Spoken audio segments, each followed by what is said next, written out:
All right, so to begin with, what inspired you both to run for this position? We'll start with Thomas first. I've been a student rep for the past 3 years since I came to York, really, and I've come to realize the importance of student reps at uni.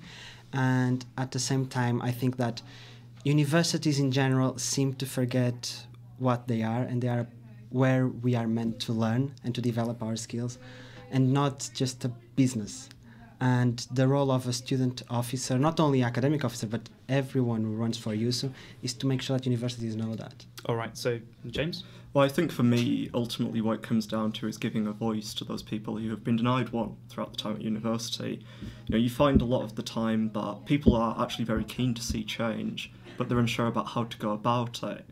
And what I guess inspired me then to run for academic officer was seeing all of these things that I thought, this isn't quite right, this could be improved, and going, well, someone has to change it. And I think it got into my head by the end of it that if you want a job doing well and doing to your own standards, then ultimately you have to put yourself forward and take the hits and make the effort. All right, so both of you mentioned financial transparency as being a main area you want to focus on. So could you expand a bit on what you mean by this? Start with James. Okay, so for me, financial transparency at the university is about making students informed consumers. You know, we are paying for a service, in effect.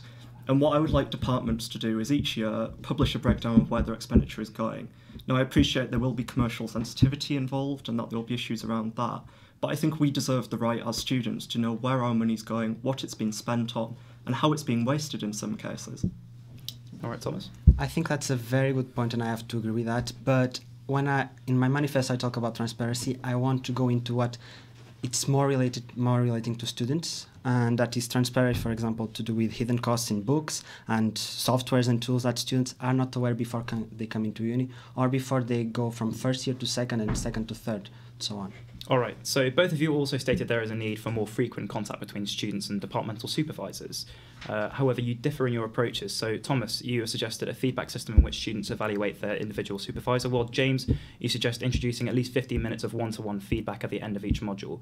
Why do you think your model of improvement would be better suited to students' needs? Start with Thomas on this one. I think that students very often come to me and say that they needed a question answered, and they went to their supervisors and they said, "Oh, I'm sorry, I don't know about that." And I think that by providing a feedback system where students can assess their supervisors, it's a way to show departments where they have to improve when it comes to supervisors training.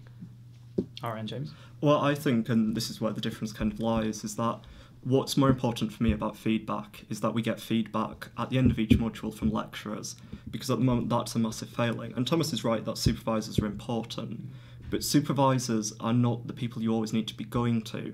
They are kind of there more for us playing a pastoral role a lot of the time. Until you get onto dissertations in the humanities, you know, up until that point, you really want to be going to your module leaders, your lecturers, and saying, what is it I can do to improve? What is it you can do to help me get the best experience here at York?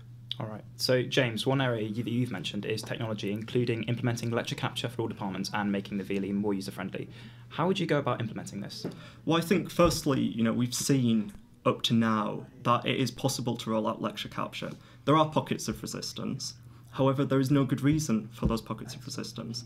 There are ways we can work around to accommodate the departments. I've heard some departments say, we're not sure if we can do it because we don't want our lectures to be leaked. Well, then we need to make sure that the security procedures for uploading are okay. I think for making the VLE more accessible as well, you know, we need to make lecture capture a more integral part. Now, it may be we have to look at the current system and say, does this work the best it could? I personally think this is something we all have to look at a university-wide level, because science's solution is not going to be the same as it is for a student, for me, in politics. All right. So, Thomas, what are your views on that?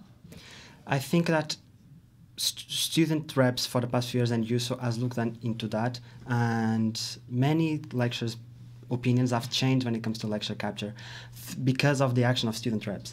At the same time, I agree with you that we can push more for that, and that we can show lecturers and show academic members that we can secure their own copyrights and their work. All right, so one of your points, Thomas, in your manifesto is representation and ensuring that each student is equally represented. What are your aims for this, and how would you go about achieving them? My aims is that I want to make sure that every student is recognized and it's represented, because sometimes I feel like the concerns that an international student has are not the same as that a native British student has. and that's normal, that's fair enough. And I think that by incentivize students to become student reps, we are working towards finding a solution for that problem.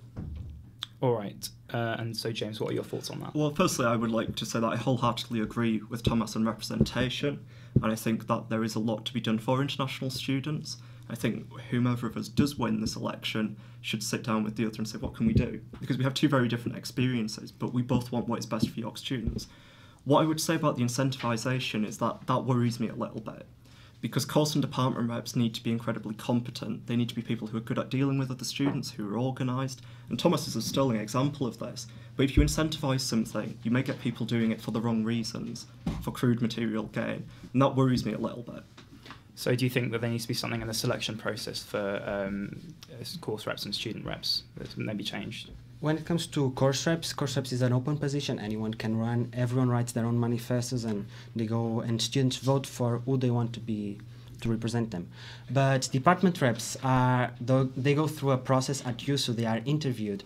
They write their own manifesto, and USU itself, I think it's with the faculty rep, the academic officer, and everyone involved at USU, choose the best person for the job. All right. So what did you think that previous academic officers have done well? We'll start with James. Well, I think what previous academic officers have done well is that you can see there's been incremental improvement year on year. Now, I'm not sure if the pace could have been quicker. Obviously, I'm not privy to the information within USU. I think that we've had a good run of academic officers who have been very good at being public about their activities, who go out there and say, I'm your academic officer, this is what I believe in. You know who they are, seeing them walking around campus. I think really that I have no qualms with any of my predecessors in terms of their activities as academic officers. All right, and Tomas? Yeah, I agree with James. I think that all of the past academic officers have done good things for the students, but I think that they could have done more and more quickly. The experience that I have is that, for example, this year we are working on projects, ongoing projects that the next academic officer will continue, and those might not have an instant impact on students' life, but you will on the long term. And that's something that we actually also have to look at, not only for next year, but to cause an impact that will last for a longer time. All right. So focusing that more specifically on the current academic officer, Mikey, what would you say he's done well in his position? Academic is JP. Sorry, yeah. Current JP. Sorry. I think JP has become a public academic officer, and I mean that he's everywhere. Everyone knows JP. Everyone knows what he stands for and what his ideals are. And at the same time, I work closely with him as department rep. We have right now a working group to increase the visibility of certain programs and schemes with the careers department. So I think that he has worked really well with current academic reps. Mm-hmm. And yeah, that's... All right, James? Yeah, I would agree very much with Tomas here. I mean, I see it from a very different perspective, coming from campus media. JP has always been good at getting across the role of academic officer. He's always willing to talk about what he's doing. What you need in an academic representative, in my opinion, is someone who has a public persona and has a profile, which means that it allows them to hold USU to account. And I think because of JP's profile, because of the fact that he is known as the meme guy, students look at him and see someone they can place faith in. And he tends to repay that faith from what I've seen. All right, so a question for both of you to finish off. What previous experience do you have that will support you in this role should you be elected? We'll start with Tomas. First, I've been a student rep, like I said, for the past few years. And through those 3 years, I've learned what a student rep is. Because I wasn't sure about what it was before I came, and now I realize that it's someone who's approachable, someone who's there for students, someone who takes time every day to just go to their email and check whether someone had any concern about the smallest thing possible, and make sure that person is heard. So, I mean, my experience is very different from that. Mine is, firstly, my experience from covering and scrutinising USU as part of news. As comment editor, you get a lot of opinions crossing your desk. And secondly, my experience from my time at York, I've had a very different to the average experience. I spent a year abroad.